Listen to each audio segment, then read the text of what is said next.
Hi, and thanks for tuning in to This Week in East Brunswick, East Brunswick's own magazine-style news and information program. Today we'll begin with a portion of Sentinel reporter Rana Suto's interview with outgoing Township Council member Elaine Denahan. Mrs. Denahan's council retrospective will air in its entirety next week. Then we'll join Jeff Sadler at the Kiwanis Club's 23rd Annual Antique Car Show and meet some of the exhibitors. Our regular features will include Ken Shalhoub's health facts and information on how alcohol affects the heart. We'll have consumer information from Adrian Eisner, this week focusing on safety and children's nursery equipment. And we'll end with our weekly Township Council review. These items, plus information on upcoming events in town, follow on This Week in East Brunswick. But first, here's a look at what's happening next week on Channel 8. Monday morning at 10, Lenore Kulik takes Look Great, Feel Great out of the studio for a visit to Jumpin' Jim Kids. Then at 10:30, outgoing Councilwoman Elaine Denahan reminisces about her term with Sentinel reporter Rana Suto. This program will be repeated this Tuesday at 8:30 p.m., Wednesday at 8 p.m., and Saturday at 1 p.m. Tuesday at 7:30, Let's Talk Health features a visit with local liver transplant patient Yvonne Roberts. Then at 8 p.m., Paul Hansen discusses bond mutual funds with Michael Gould and Stacy Gallick on You and Your Money. Wednesday afternoon, the PBS children's series Reading Rainbow continues with host LeVar Burton. Then Wednesday evening, Spotlight on Education's Dr. Joseph Sweeney investigates standardized testing with Dr. Robert Ginsburg. And we'll be back next Thursday at 7 and 8 with more local news and information on This Week in East Brunswick.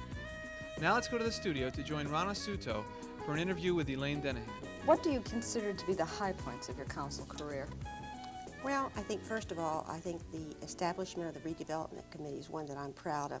That only did occur after Mike Baker and I were elected to the council.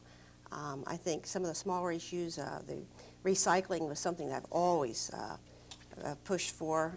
The fight with the garbage issue was something that I think that we were all involved in, and we presently feel good about the county taking our side for a change. Mm-hmm. And what do you consider to be your major accomplishments while you were on the council? Well, I think they coincide with the establishment of the redevelopment committee and working with the sports organizations, the development of the fairgrounds, the new soccer fields. Mm-hmm. What would you have liked to see done before you left that has been left undone at this point? Yeah, I guess I'd really like to see the establishment of a committee to review the master plan, number one. I would have liked to have seen the accomplishment of the redevelopment of Route 18, which I think is critical to this community. When I was campaigning, nearly every place I went, people said, do something about Route 18. Route 18 is the impression that many people have of East Brunswick. And obviously, we who live in the community recognize that there's so much more to the town than just Route 18. But Route 18 does reflect East Brunswick, and I would like to see it redeveloped and improved.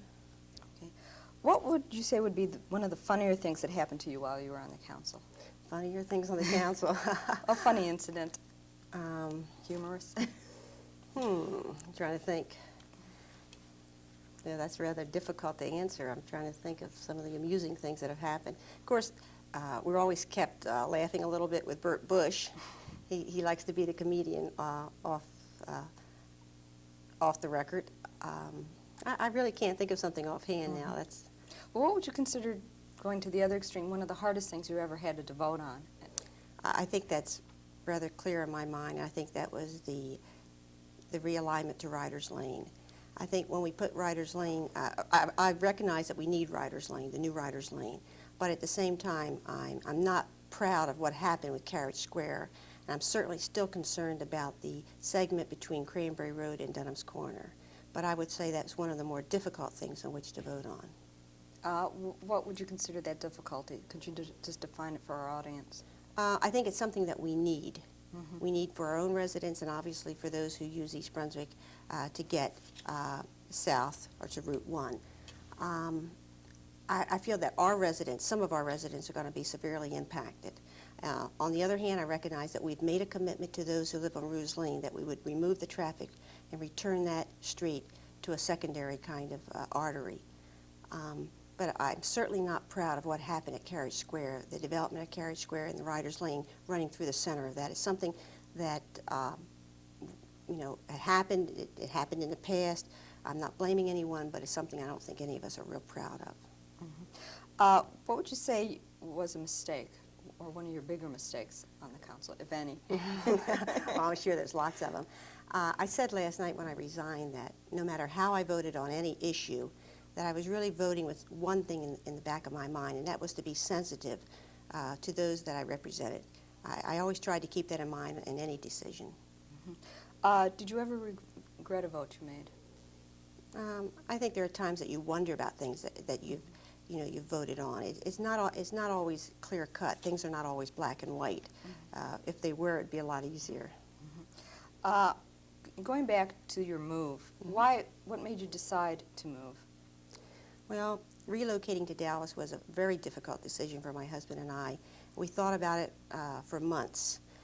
When he was offered the new job, it was something that was very inviting to him. It was an opportunity to move up in the corporate ladder.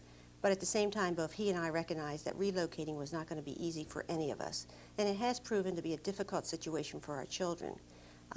But we do feel that we can make the adjustment and that we can be happy in Dallas as we have been in East Brunswick. Did you ever consider having a total commuter marriage where you lived here and he stayed in Dallas?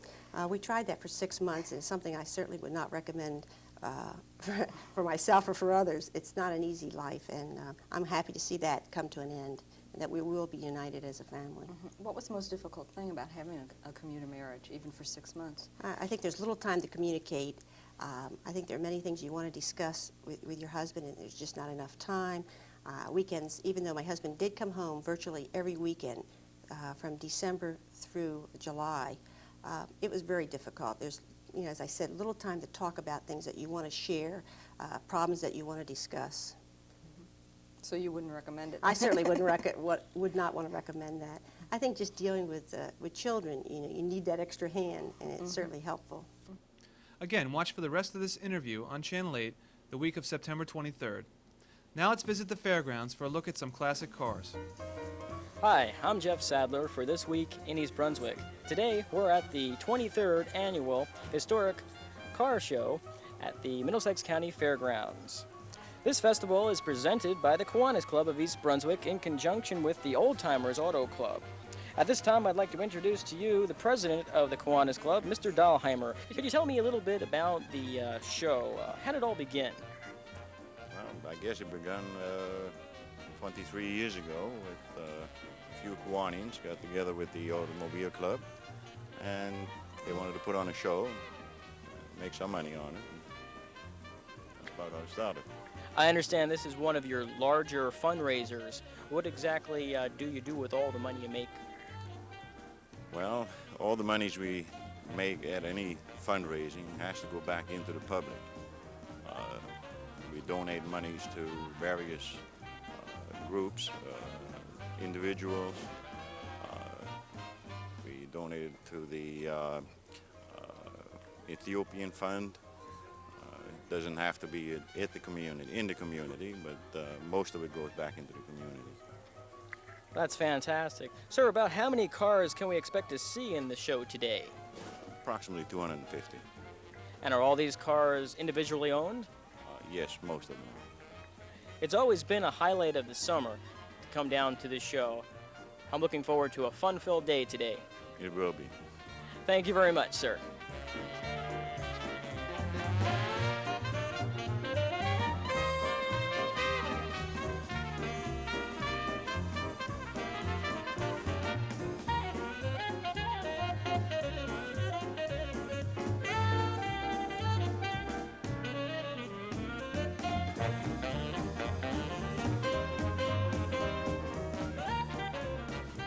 This is Mr. John Lucas. He's an official judge and a member of the Old Timers Auto Club of Milltown, New Jersey, here at the auto show today. Sir, I'd like to ask you about the judging criteria used by the Old Timers Auto Club. How are these cars judged here? Well, the cars are judged on points. There's two members go out in each class, and they judge the cars.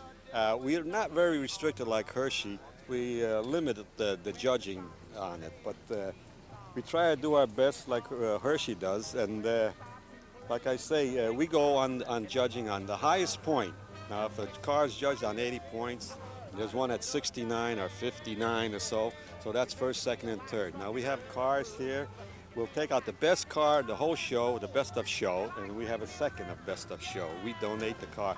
We're doing this here, the 22nd year for the Kiwanis, and their money, the donations we gather here all day, goes for crippled kiddies, scholarships. They donate all the money away, and I think it's a nice job they're doing, and we try to help out.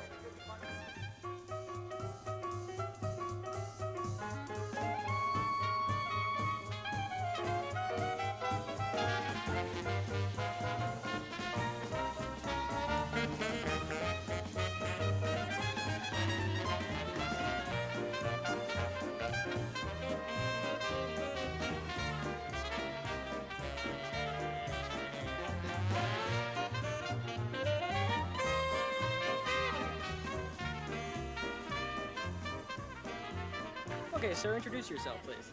My name is Frank DeGennaro, and this is my wife, June.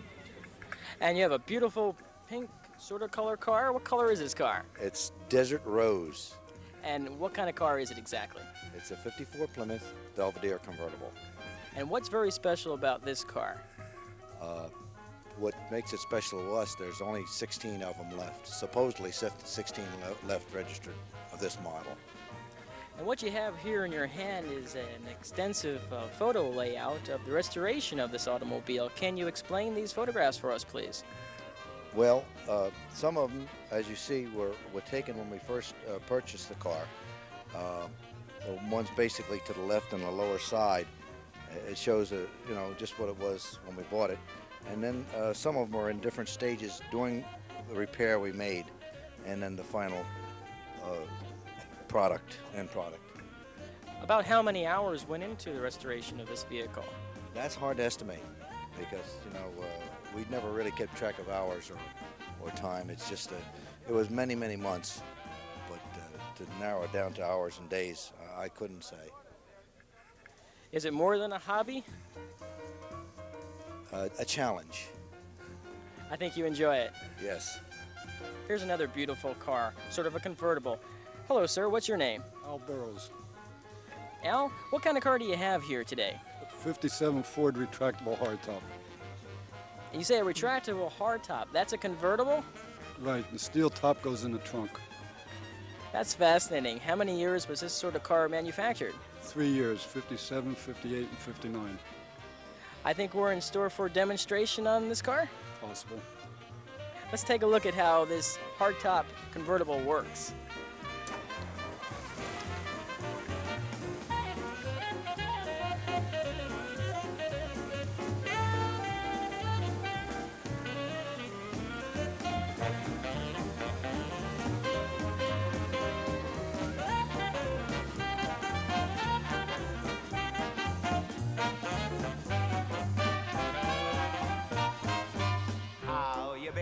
How's about a little dance? When the band starts blowing, I feel alive. Another era in fine automobiles, the 50s, and this is a 50s era automobile club, is it, sir? Yes, sir. And what's the name of your club? 50s Fever. 50s Fever. And what kind of automobile are we sitting or standing in front of? Well, this is a 52 Chevy Fastback. We deal with all kinds. As long as they're 50 to 59, we get into. And how many club members and automobiles do you have in your club? There's about 6 of us now. A small group get together, picnics and stuff, I see. And which car do you own? This fabulous 52 Chevy Yellow Beast here. I see. Okay, and what's very special about this car? Well, it's a fastback design. It's a very rare model of the 52 Chevy. And the yellow, what can I tell you more,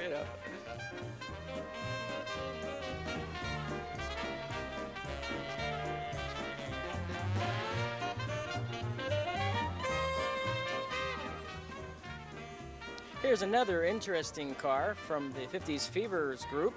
I understand that this car was used in a rock video. Sir, which one was it in? Born in the USA, Bruce Springsteen. I understand. That's great. And how did that come about? Well, I managed a gas station up on Route 33, Rick's Exxon, and we had the car out there. Me and my boss built it, and they liked the car, so they put it in the video.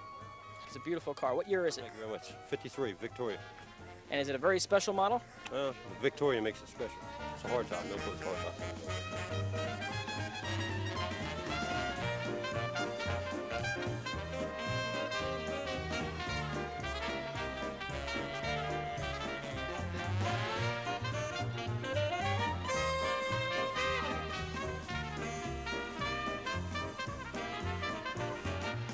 with some old music from the times, some old cars, some classics, memories.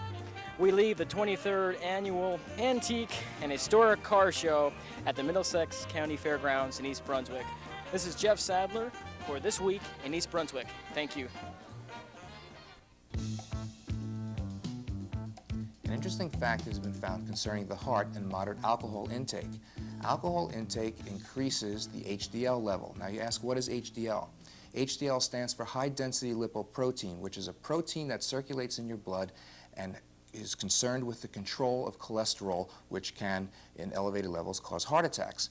Now, a Stanford University research found that moderate alcohol intake, about 1.3 ounces of ethanol a day, which is not that much, is also associated with higher levels of apolipoprotein. The protein is a component of HDL, and some scientists believe may be a more accurate measure of the number of circulating HDL particles in your blood. Nobody is saying go out and drink a lot of alcohol now. The quantity that they quoted here was a very moderate drinking, but what they're saying is that it's an interesting metabolic effect. More to follow. Thanks for watching Health Facts.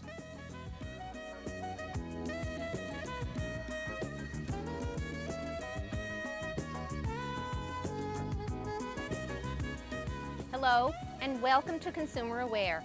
I'm Adrienne Eisner, Director of the East Brunswick Consumer Affairs Office. The County and Municipal Consumer Agencies of New Jersey, also known as CAMCA, are pleased to announce our selection by the United States Consumer Product Safety Commission to receive a grant for educational programs on nursery equipment safety.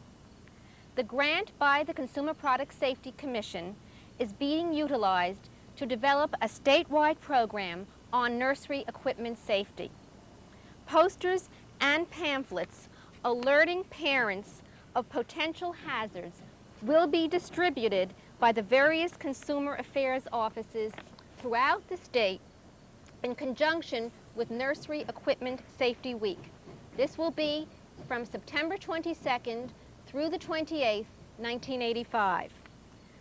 The members of CAMCA have recognized the need for careful selection, use, and maintenance of nursery equipment.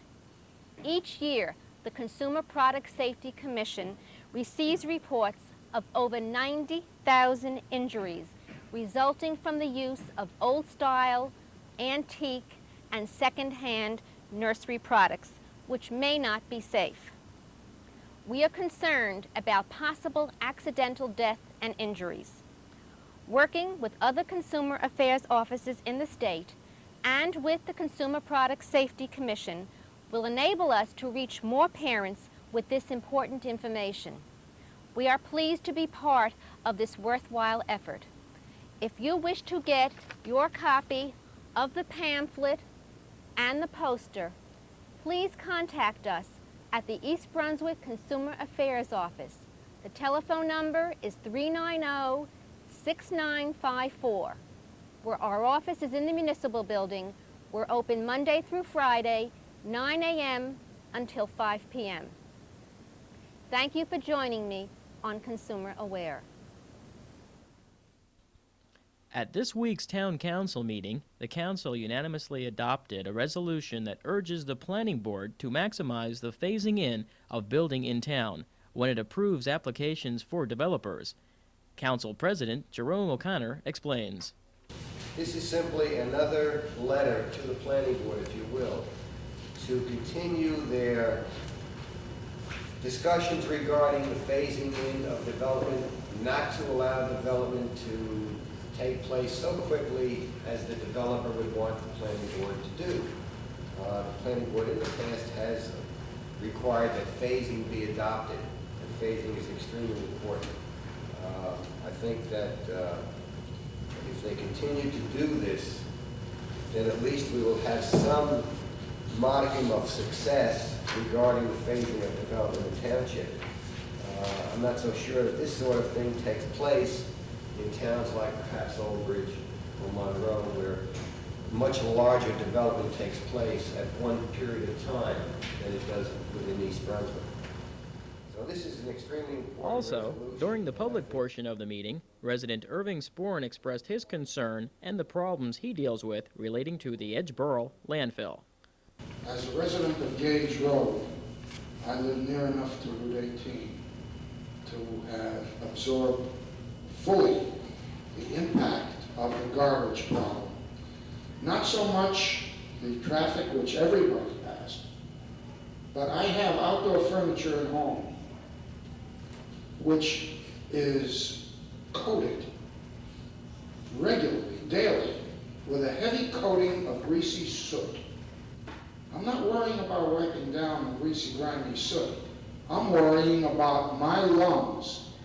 As a tax-paying resident of East Brunswick, I think I'm entitled to the same emission controls, the benefits of the same emission control standards that my automobile is subjected to.